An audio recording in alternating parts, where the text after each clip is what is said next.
so far succeeding in limiting our access to exercise our constitutional right. It's not a constitutional right. By the way, these are the same people who don't believe in the constitutional right to keep and bear arms, which actually is a constitutional right. Right next to number one, which includes, by the way, freedom of speech, which you also don't believe in. You're stepping over rights to grab ones that don't exist. Like, freedom of speech, let's move that over here. Right to bear arms, I don't really like it because David Hogg was in a Michael Moore film. 14th Amendment, right to privacy, therefore you can have an abortion at 32 weeks, says Elizabeth Warren. This one I'm pretty confident on. So this has been trending for 2 days now. And, of course, Georgia and Alabama. There's been so much misinformation out there. Yes. It really has been driving me nuts. And I don't just want to say, oh, it's driving me crazy. It's wrong. I want to let you know as to why it's incorrect. And I want to know what, I guess, intellectual fallacies you've seen most out there. So here are a couple of claims that I've seen most. One of them, let's go right off the bat. They've been claiming everywhere, by the way. And AOC kind of claimed it, but it was people said they misinterpreted her tweet. I don't know. I'll give it to her borderline. You don't need AOC on this one because everyone else has been saying that these laws constitute jailing women for murder.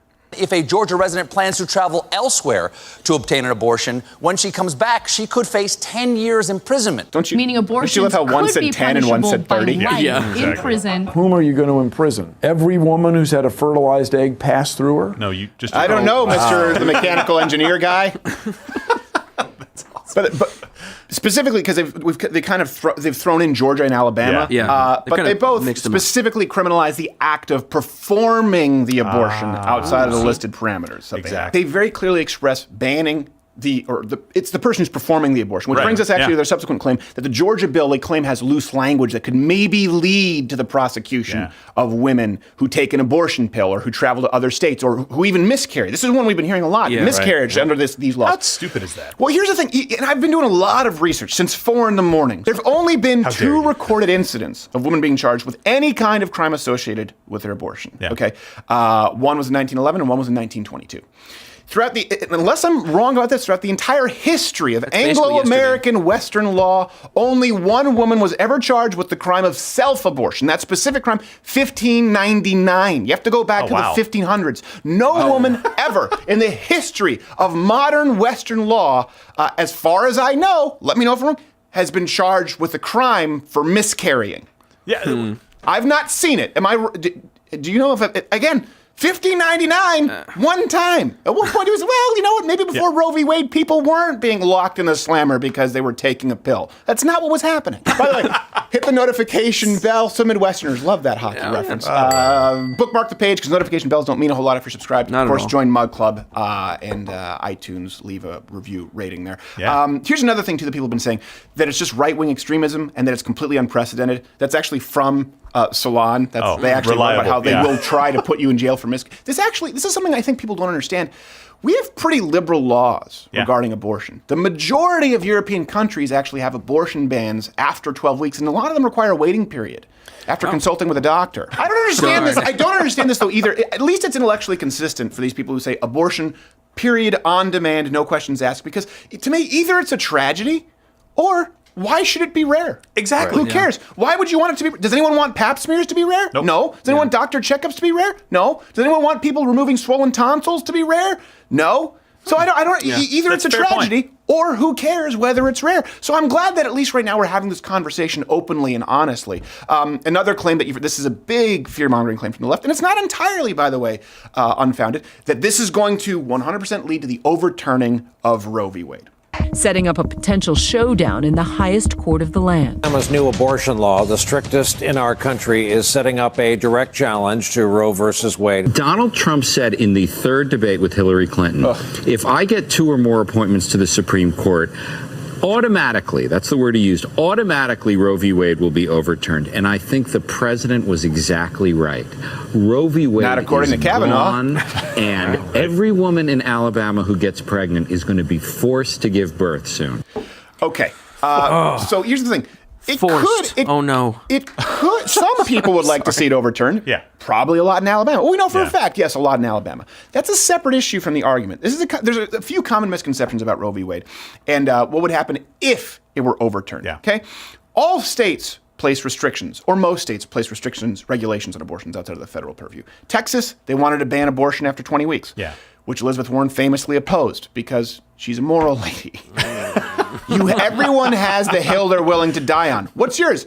The hill littered with dead babies. Yeah, it's the dying hill. That's why I thought it was most appropriate. The hill I want to die on is the dying hill.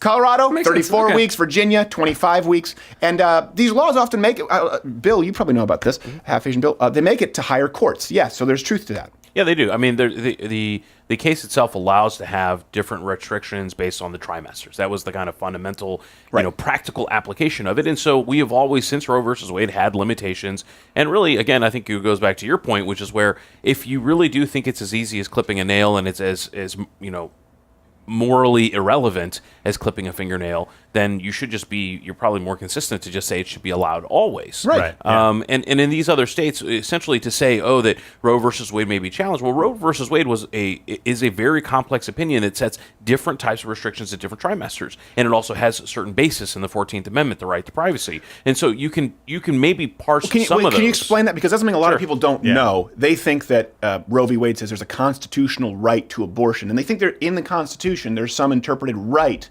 to abortion.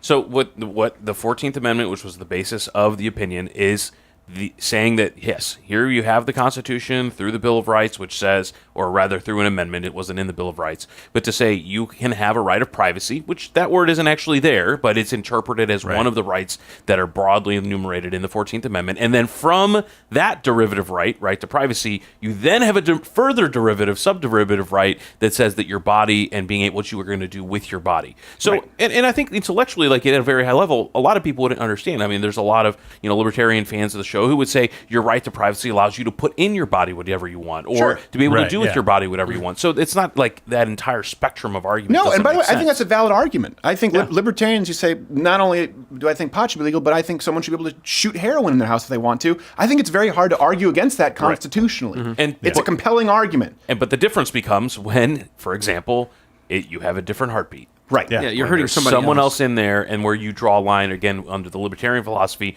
you would draw a line where you're hurting someone else and those types of things. Yeah.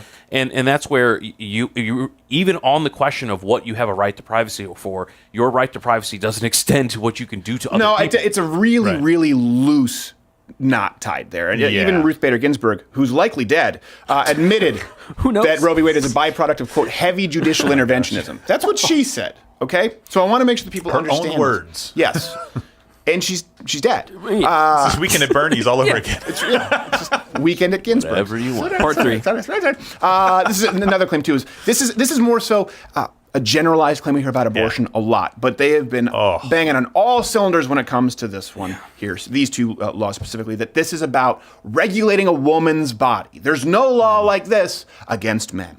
Democratic woman in the legislature tried to fight back. State Senator Vivian Figures introduced an amendment to make vasectomies a felony, noting that there are no laws regulating what a man can do with his body. That's screech. Who are you to tell me what to do with my body? It's my decision. It's not yours. Wait, hold on a second. Men can have no say, none, in what women do with their bodies? So you want to undo Roe v. Wade? Who was filling the courts, sweetheart? You want to lose the right to vote? Because who gave you that one? Many of you didn't even want it. You didn't want bucket duty in the draft. That's true. By the way, there are plenty of laws like this that apply to men. Here's actually something. Let me ask you this. Can you name me, genuinely, a comparable instance where it doesn't? So they compare vasectomy, right, to the heartbeat bill. Vasectomy, it's your appendage. It's your DNA. You can do what you want with your body. Just as, by the way, no one out there cares about you getting your tubes tied. No one out there cares about getting a pap smear. This one leftist was tweeting on Twitter like, so now we're going to have laws about men are going to decide what we do with our pap smears how often. Well, hold on a second. Why do you think it is that none of us care about any of those things?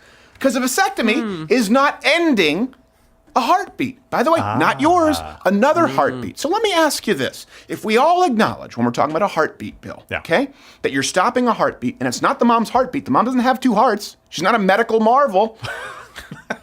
At least most of them, right? Well, I would think Dr. Ben Carson isn't having to come in and separate all of them. So my question to you is, if you're ending a heartbeat, whose heartbeat are you ending? Yeah.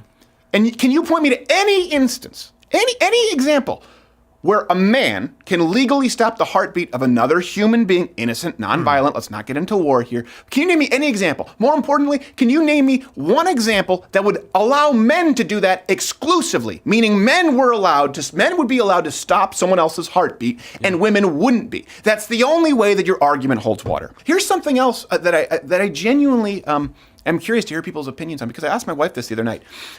Women out there, can you think of, I mean, I'm sure women from a long time ago can say, sure, because if I spoke out, my husband gave me a fresh one. I understand that, right? The Wonder Bread era.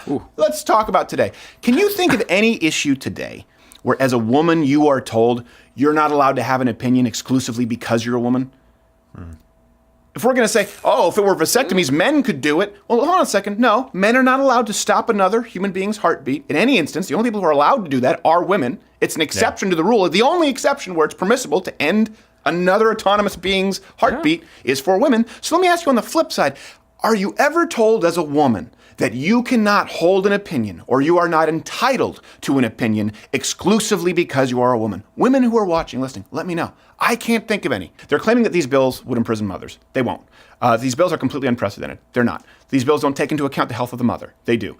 This is the start of overturning Roe v. Wade. Well, not exactly, but potentially that's a conversation we may have. But let me ask you this. What if none of this matters? What if these states, to people here who are upset about these bills, particularly like the Elizabeth Warrens of the world, Kamala Harris, the entire DNC platform, by the way, of course. There's no intellectual diversity there at all.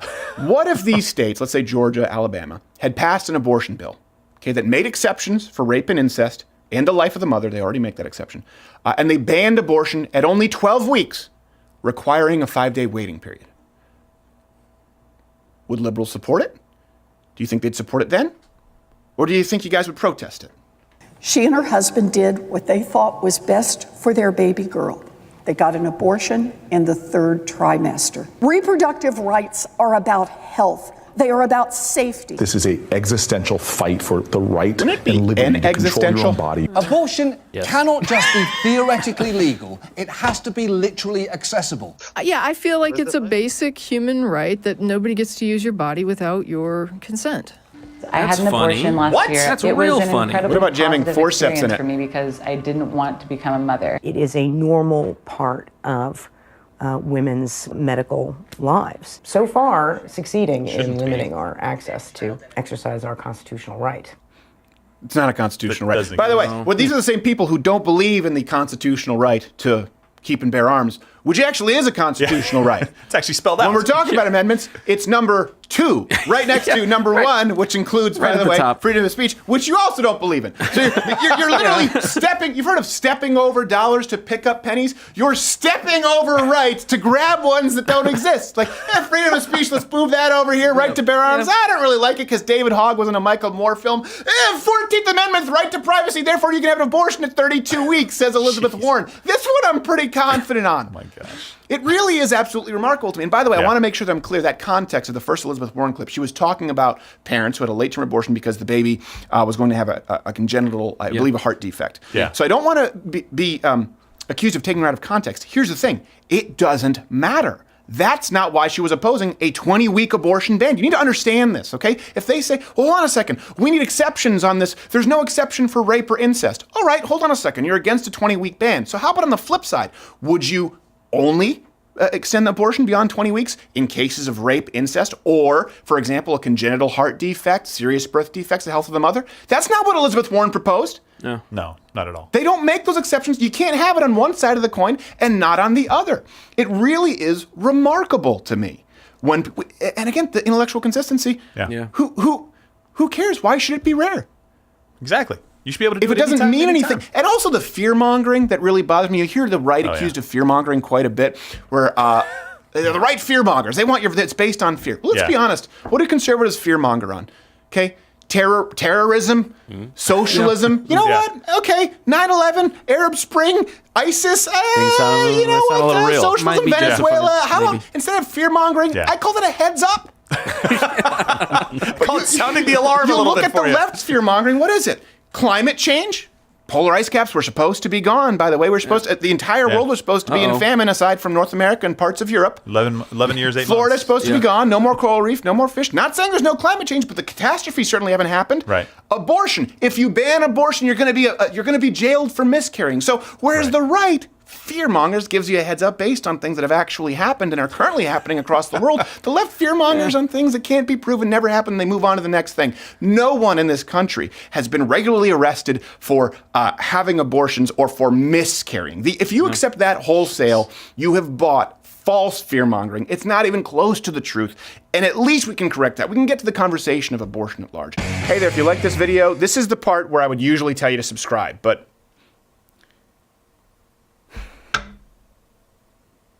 I can't do it anymore.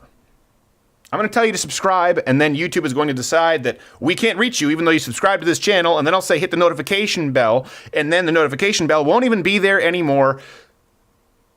I don't know what to say. More than likely you'll find my face in a milk carton. But do what you can to stop it. It probably won't do much.